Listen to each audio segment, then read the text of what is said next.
le marché boursier français, celui qu'on connaît aujourd'hui, eh bien, il n'a quasiment plus rien à voir avec celui d'il y a 50 ans. C'est fou, non? Une analyse de près d'un demi-siècle de données nous montre une métamorphose, une vraie transformation. Alors, ce qu'on va faire, c'est plonger dans cette histoire pour comprendre comment les règles du jeu ont radicalement changé. Allez, on commence direct avec un chiffre qui paraît complètement dingue aujourd'hui. Plus 445%. Oui, plus 445%. C'était la performance de la Bourse de Paris entre 1981 et 1987. Pour qu'on se rende compte, pour faire la même chose aujourd'hui, le CAC 40 devrait passer de 8000 points à plus de 43 000. C'est juste inimaginable. Du coup, la question qu'on se pose tous, c'est « mais pourquoi ? Pourquoi le marché n'est plus capable de faire des bons pareils ?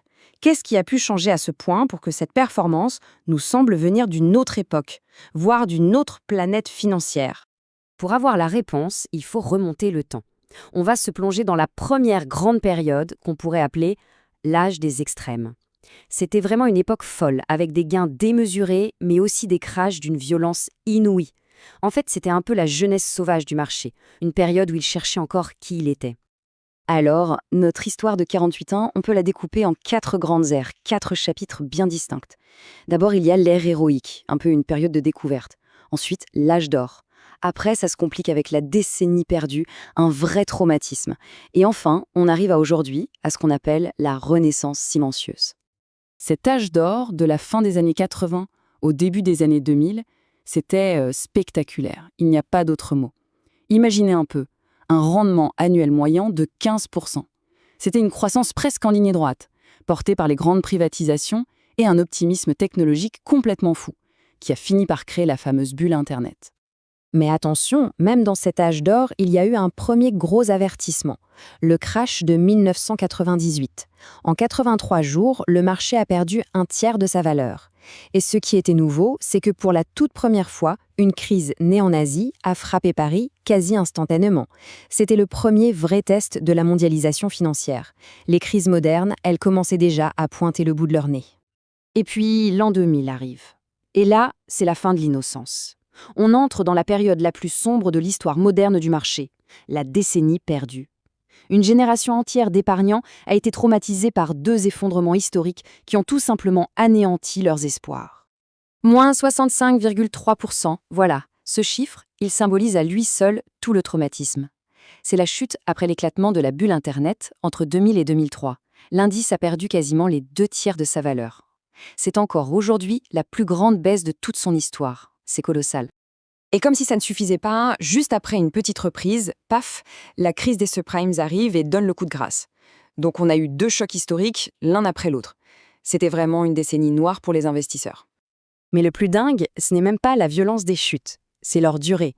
On parle de 11 années de suite, avec un rendement annuel moyen négatif de moins 7,92%.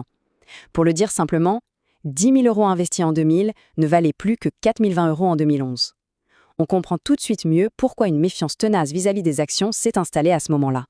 Mais voilà, après cette très longue traversée du désert, quelque chose a changé. Depuis 2011, on est entré dans une toute nouvelle ère. C'est ce qu'on appelle la renaissance silencieuse. Les règles du jeu ne sont plus du tout, mais alors plus du tout les mêmes. Bienvenue dans la nouvelle normalité. Et pour bien saisir ce que c'est, cette nouvelle normalité, le plus simple, c'est de comparer 2 crashs. La bulle Internet en 2000 et le crash du Covid en 2020.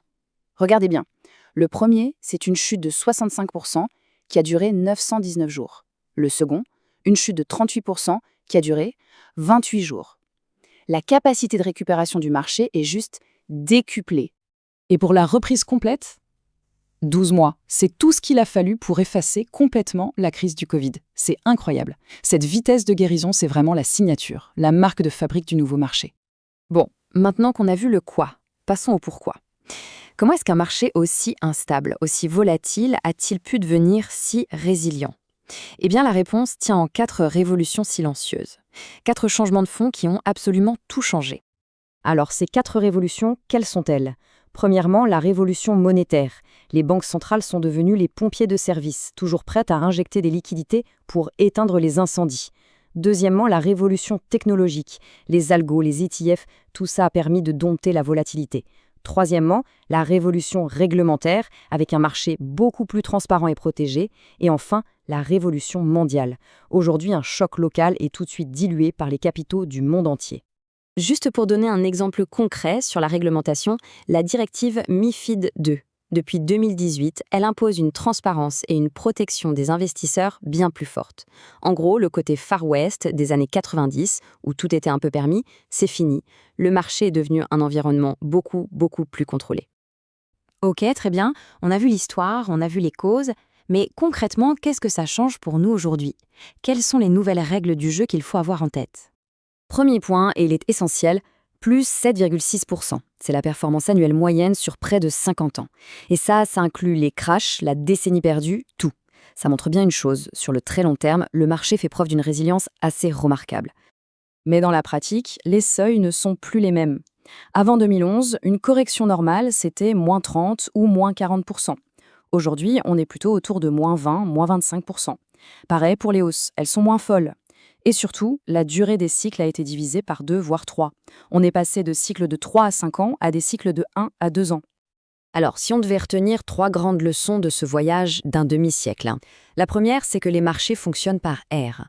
Ce qui marchait hier ne marchera pas forcément demain, il faut s'adapter. La deuxième, c'est que les cycles sont maintenant plus rapides et moins profonds. Et la troisième, c'est que la performance à long terme reste solide, oui, mais il faut quand même modérer ses attentes. Les gains stratosphériques d'avant, c'est probablement terminé. Finalement, on pourrait tout résumer comme ça. Le marché a mûri, il a vieilli, il est devenu plus sage. Il propose une sorte de nouveau contrat. Ce contrat, il est clair. Moins de stress, moins de gains exceptionnels, mais en échange, une performance plus régulière et plus prévisible. Le marché semble donc avoir trouvé une nouvelle sagesse. Mais la grande question, celle qui reste en suspens, c'est est-ce que ça va durer? Face aux révolutions qui arrivent, comme l'IA, et face à des tensions mondiales qui ne font que grandir, est-ce que cette nouvelle stabilité va tenir le choc? L'histoire, elle, n'a sans doute pas fini de nous surprendre.